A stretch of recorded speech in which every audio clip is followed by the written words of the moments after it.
Hi, good morning, good afternoon, good evening, whatever time it is. As always, happy whatever day it is you're watching this. Welcome to episode, I think it's 131 of Left Side of the Aisle. I'm your host. My name's Larry Erickson, and for the next half hour or so, I'm going to be ranting away at you with things that I think you should know about. If you have any comments, questions, reactions to the show, as always, it can be sent to me, should be sent to me directly. My email address is whoviating, WHOVIATING at AOL.com. And if you didn't catch that, you can go to my website, Lotus Surviving a Dark Time, and you can leave a comment there, or you can get the email address from there. As always, if you do send me email, please include something in the subject line, like your cable show or something, so I know it's not spam. And be a little patient. I do answer my email, but I'm a little slow about it. Okay, so with those introductions, let's get to it. And I'm going to start out by saying that Gabriel Heater strikes again. There's good news tonight.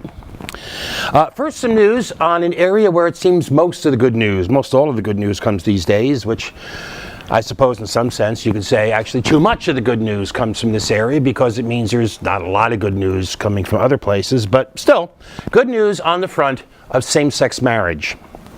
First is the fact that there's movement on this in the state of Oregon. For one thing, according to recent polls, opinion on the matter in the state has improved so much that a group called Oregon United for Marriage is collecting signatures on petitions to have a ballot question on the 2014 ballot intending to overturn the state's 2004 ban on same-sex marriages. More immediately, a lawsuit was filed in mid-October, filed in federal court, calling the ban unconstitutional.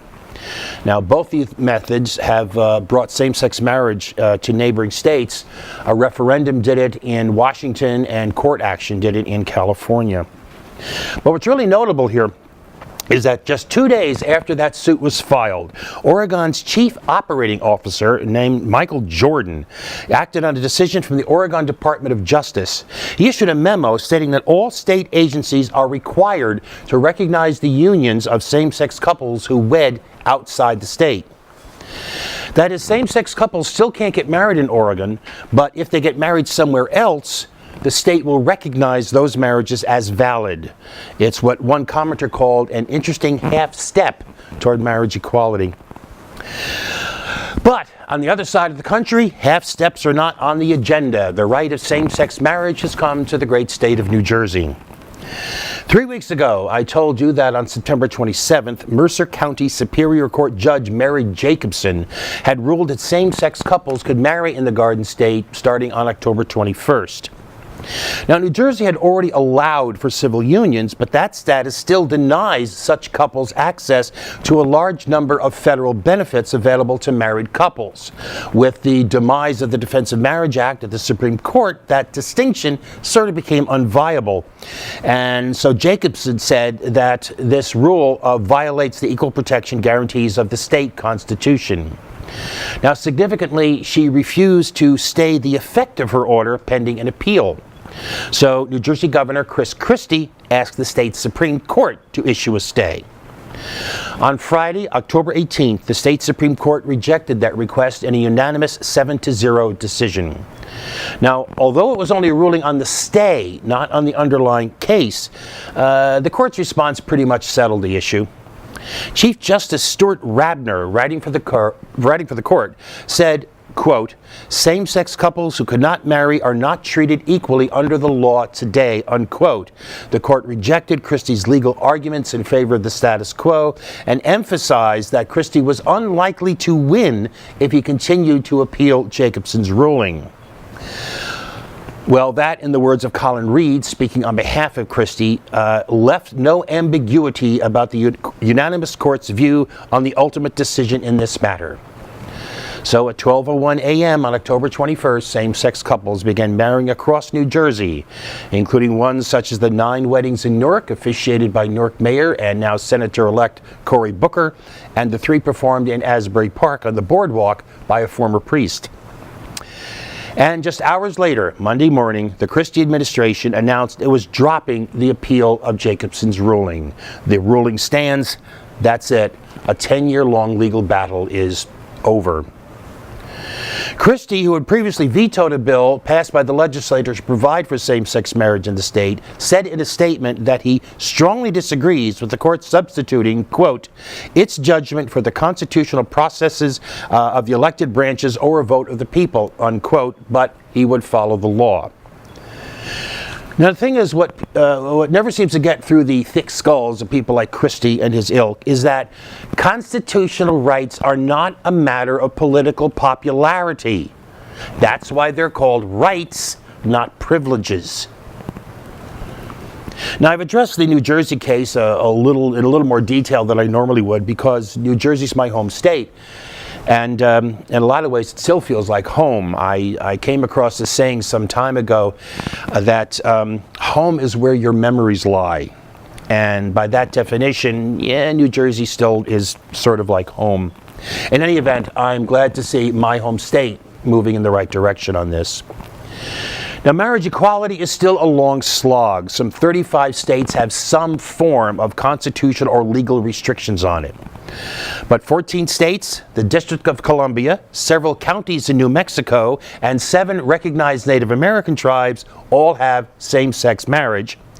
And as is often forgotten, 6 more states have some form of civil unions or domestic partnerships, altogether accounting for about 43% of the population of the United States. Less than 10 years ago, that percentage would have been 0. And there is a footnote to all this. On the same day that New Jersey began allowing same-sex couples to marry, 4 same-sex couples in Tennessee filed a federal lawsuit seeking to force that state to recognize their marriages. These are couples that have been married, a couple of them in New York and a couple of them in California, and moved to Tennessee and discovered that their marriage suddenly evaporated because Tennessee refused to recognize it. So they're suing. They're claiming discrimination based on sexual orientation, violation of due process and the right to travel without losing your rights, and denial of equal protection under the law. Now, will it get anywhere in federal court, in this district court? Who knows? I don't know. But again, just 10 years ago, the chances of success were 0. All right, finally, one additional bit of good news on a different front. This is a bit of news that won't have much impact on the world at large, but this just does my heart good. Former Kansas State Attorney General Phil Kline first appeared on my radar back in February of 2005 when I wrote about his demand that abortion clinics in the state in Kansas turn over the complete and unedited medical records of nearly 90 women and girls, claiming he needed the material for some bogus fishing expedition about underage sex and illegal abortions. Kline, who I dubbed Attorney General Slime, was also the man responsible for the prosecutorial persecution of Dr. George Tiller, the abortion provider who was later murdered by a fanatic whacked out over the fact that Slime wasn't able to get Tiller into prison. Well, last week, the Kansas Supreme Court suspended Kline's law license for misconduct in office. The court unanimously found that Kline's, quote, overzealous advocacy and improper motives in his prosecution of abortion providers, including Tiller and Planned Parenthood, led to significant and numerous violations of professional conduct. The 154-page report cited clear and convincing evidence that Kline violated 11 separate rules governing the professional conduct of attorneys during his tenure as a county district attorney and later as Attorney General for the state, and that he repeatedly violated rules prohibiting engaging in false or dishonest conduct. The state's disciplinary administrator for attorneys had actually wanted Kline to be disbarred, but the court wasn't willing to go that far and instead opted for an indefinite suspension. In a bit of unintentional humor, however, Kline's attorney, one Thomas Condit, said the court's actions were based on cherry-picking of oral and written comments over a period of many years. In other words, yeah, the evidence was there of an ongoing pattern of misconduct, not some single isolated incident. Thanks for the confirmation. Phil Slime is now an assistant professor of law at Liberty University in Virginia. Yeah, that's Jerry Falwell's Liberty University, ranked on Forbes' list of American colleges and universities at number 636 out of 650. So I don't think he'll be needing his law license, and he's unlikely to run for public office again because even the goppers in Kansas got tired of him. Even so, like I said, this just does my heart good. All right, moving on from there, now we go to the Clown Award, given as always for meritorious stupidity. The big red nose this week goes to Senator James Inhofe of Oklahoma, who said on October 20th that he probably wouldn't be here if he'd been insured under the Affordable Care Act, aka Obamacare. During a colonoscopy earlier this month, in which doctors were unable to remove a stick, it was discovered that Inhofe had multiple blocked arteries, which required immediate heart surgery. He received an emergency quadruple bypass earlier this month. In a radio interview a few days ago, Inhofe said that he could be treated right away because of his health care plan, but under the Affordable Care Act, quoting, "With my age, that would have been about a 6-month wait because he did not actually have a heart attack." Now, you probably know without my telling you that this is insane. The idea that the Affordable Care Act would bar anyone above a certain age, Inhofe, by the way, is 68, it would bar anyone above a certain age from getting needed emergency surgery is so ridiculous that simply stating it is sufficient refutation. However, I can, if you're interested, tell you where this comes from. The ACA includes provisions about setting up advisory panels to make recommendations about what are called best practices based on clinical research and actual clinical experience. Now, this is hardly a new, it's hardly a radical, it's hardly even an unusual idea. But in the minds of reactionary paranoid nitwits like Inhofe, that turns into the federal government dictating what medical procedures your doctor can prescribe and when they can and can't prescribe them. In that same interview, by the way, Inhofe went on to claim that Obama is trying to impose socialized medicine on America. Quote, "the single pay, and we know that that's what he's trying to do," unquote. Your lips to God's ear, bro. By the way, Inhofe, who voted against aid for victims of Superstorm Sandy, but wanted relief for victims of tornadoes in Oklahoma because that was, to use his words, totally different, is also the Senate's leading nanny-nanny naysayer on global warming, claiming it's outrageous to suggest human activities can affect the climate because God is still up there. Inhofe's middle name, it really is his middle name, seriously, is Mountain, which is very appropriate because he clearly has rocks in his head. James Inhofe, total, thoroughgoing clown. All right, one last thing before the break. This week we have, guess what? Another Hero Award. It's given as occasion arises to someone on some matter, big or small, just did the right thing. This is actually the 4th straight week with the Hero Award. The universe must be having a good month. In this case, the Who is someone I'm sure you know of, but you may not know the immediate reason why.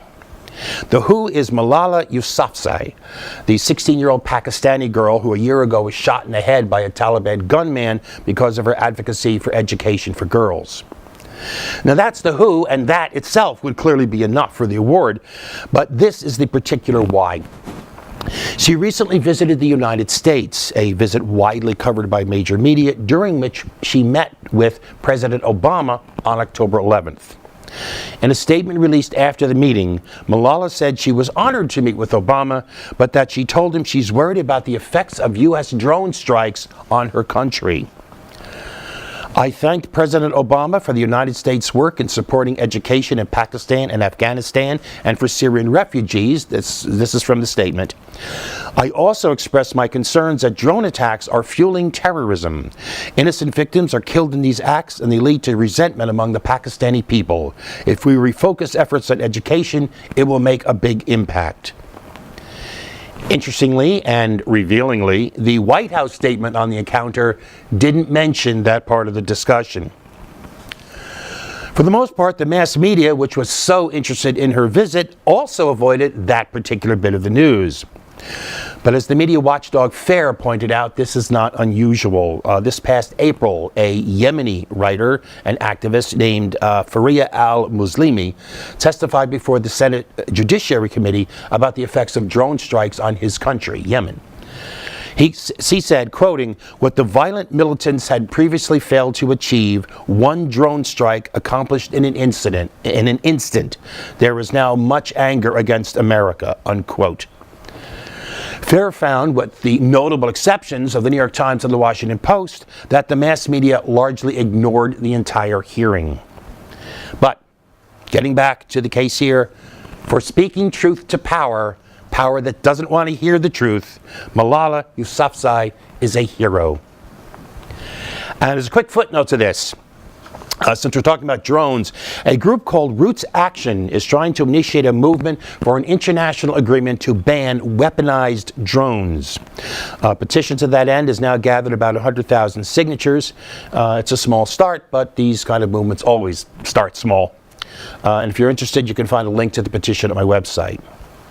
And by the way, this brings this up. This is as good a time as any to remind people, as I try to do from time to time, that if you want to know the source for what I'm saying here, you want to know how it is I can say this stuff, go to the website. The sources I use are all there. You can check them out yourself. So that's it for right now. We're going to take a break.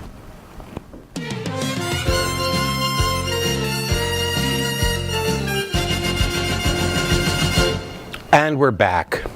Now, all right, here's something else I want to talk about for, I guess, actually the rest of the show, I guess. This is not new. It's not just happening now. It's not even something I haven't mentioned before. It is ongoing, so much so that it could be a topic every week, but this week it's happening again. It's voter suppression, and it is the outrage of the week. Now, voter suppression doesn't seem to register much here in Massachusetts. Doesn't seem to have the traction here that it does other places. For one example, it was either last year or the year before that there was a move for a signature campaign for a ballot question to require photo ID in order for you to vote in Massachusetts.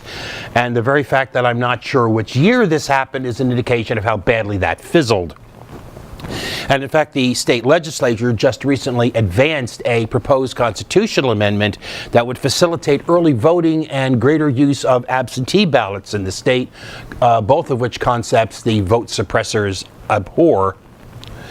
But the thing is, you need to realize this, and you need to make no mistake about it, even though it doesn't seem to be affecting us right here. There is a nationwide, a conscious, a coordinated campaign by the right wing to restrict voting rights in America, to make it harder and harder for people to vote, particularly to make it harder and harder for minorities, students, the poor, and the elderly to vote, the first three of which groups lean left in their politics and their voting, and the latter of which is the main support for the two great pillars of progressive change over the last 75 years, Social Security and Medicare, which the right wing would love to get rid of. Now, the main method of doing this has been to demand more and more specific means of identification in order to register and to vote, means of identification those four groups are less likely to possess. But that's not the only way, which brings us to two events of this past week. First comes news from Virginia that a federal district judge has refused to stop the state from purging up to some 57,000 names from the voter registration rolls. This purge is being done through a system called cross-check, which is, the purpose is to weed out those who are registered in more than one place, which most commonly happens because a person moves from place A to place B, and place A never takes their names off the rolls, so even though you never voted place A again, your name is still there as a registered voter. In other words, its real purpose is to remove dead wood from the voter rolls.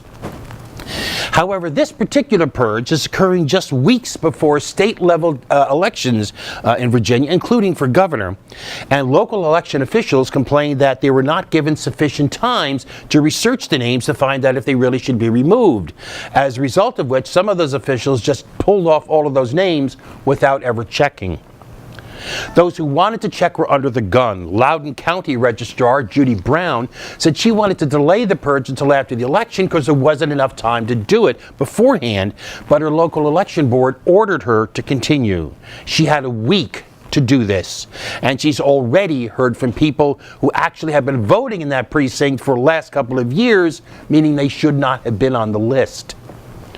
Another registrar, Lawrence Hack of Chesterfield County, flatly refused to purge any voters from the list after he conducted a preliminary review of the lists that the state provided him and discovered that at least 10% of them were actually properly registered voters.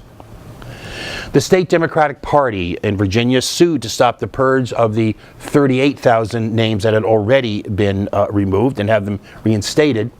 But despite the experiences of people like Brown and Hack, and despite the rest of the evidence presented in the case, including county officials reporting error rates of 11 to 13% in the lists that the state presented them, District Court Judge Claude Hilton did his best Sergeant Schultz impression and denied the motion, claiming that the evidence did not convince him that anyone had been disenfranchised. Which, when you think about it, is a pretty creepy position, since it really means that you cannot prevent your right to vote from being taken away. You can only hope to have it reinstated after the fact. A particularly interesting aspect to all this is that the legal advisor to the Virginia Board of Elections is Attorney General Ken Vagina Ultrasound Cuccinelli, who also happens to be the Republican candidate for governor. This is, I'm sure, just a coincidence. As an aside, the good news here is that in polls, Cuccinelli has been consistently clearly behind Democratic candidate Terry McAuliffe. Not that I have any hots for McAuliffe, but he's not Cuccinelli. All right, moving from the right wing to the wacko wing, we go on to Texas, where a new voter ID law is going into effect on November 5th. Credit where it's due, you have to give them credit for something creative. They've already done their best to hinder the ability of blacks, Latinos, college students, and the poor to vote. Now they come up with a way to do the same to women. The new law says that as of November 5th, Texans must not only show a photo ID to vote, it must be a photo ID with their up-to-date current legal name.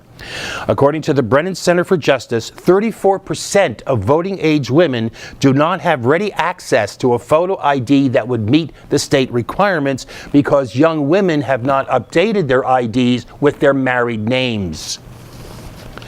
And for such women who lack the photo ID, getting one's getting harder and harder to get. A birth certificate's not enough because that's not your current legal name. You would then have to show also proof of a legal name change, and the documents have to be the originals. The inevitable result of this is that a number of women in Texas who are, as of today, legal voters, in another week or so, just poof, won't be anymore. Like I said, give the devil his due for creativity. But what puts the exclamation point to all this is the utterly amazing, even stunning admission by Judge Richard Posner about the case Crawford v. Marion County Election Board. What was Crawford v. Marion County Election Board? It was the case arising from a challenge to a voter photo ID law in Indiana. This was the case that led to the Supreme Court upholding a ruling by the Seventh Circuit Court of Appeals that the law, a photo ID law, did not discriminate or unduly burden the voters. Who is Richard Posner? He's the circuit court judge who wrote that court's opinion, the one that was upheld by the Supreme Court. And what was his admission? They got it wrong. And he said so in so many words. Asked in an interview, do you think that the court got this one, that is the Crawford case, wrong? He answered, yes, absolutely. So the person who wrote the opinion that led to the Supreme Court decision that has formed the basis for every legal defense of increasingly harsh voter ID requirements, many of which quote the case inaccurately, but never mind. The person who wrote the opinion that initiated the entire superstructure of legal gobbledygook, double talk, and baloney in service of the denial of the right to vote, that person is now shuffling his intellectual feet and going, golly gee willikers. Of course, though, it wasn't his fault, you see. I think we did not have enough information, he said. If the lawyers had provided us with a lot of information about the abuse of voter identification laws, this case would have been decided differently. Yeah, well, in that case, he should have paid more attention to the information he actually had. The Brennan Center for Justice, by the way, this is what they work on more than anything else. They work on voting rights. The Brennan Center filed an amicus brief describing how the Indiana law at issue could disenfranchise a significant number of voters. But even if he was aware of it, I'm not sure Posner at the time would have actually cared, as he was rather dismissive of such concerns, saying in his opinion that, this is a quote, "The benefits of voting to the individual voter are elusive." That, as I said at the time, means that as far as Posner is concerned, as an individual, your very right to vote is an elusive benefit of little value. So it's not important if it's lost. But in fairness, then, I have to say, this actually makes his change of heart. In fact, he noted in that same interview that photo ID laws are now widely regarded, quoting him, now widely regarded as a means of voter suppression rather than fraud prevention. This actually makes his change of heart all the more remarkable. It changes nothing about the case, about the law, about the Supreme Court decision. It changes nothing about other voter suppression laws, but maybe, just maybe, it can help to begin to turn the tide back to voting as a right to be exercised, not an obstacle course to be negotiated only by the chosen few. All right, I'm actually going to wrap up there. I'm going to wrap up there, stop right there. We're just going to have our regular weekly reminder here. As of October 22nd, at least 9,722 Americans had been killed by guns in the United States since Newtown, at least 89 of them in Massachusetts. And as I like to remind people on occasion, this is a minimum. This is based on actual newspaper accounts of gun killings. A lot of gun killings, particularly suicides, are not reported in the media as gun deaths. According to estimates from the Centers for Disease Control, based on their own experience and more extensive complete records, they estimate that as of October 23rd, roughly 28,177 Americans has died as the result of gunfire in this country this year. You remember that. Anyway, that's it. We're going to wrap up. Don't forget that you can email me, whoviating@aol.com, and you can go to the website, Lotus Surviving a Dark Time, if you have any questions or doubts about the material that I use or want to know what the sources are. That's it. You have a great week. Have the best week you possibly can. We'll see you next week.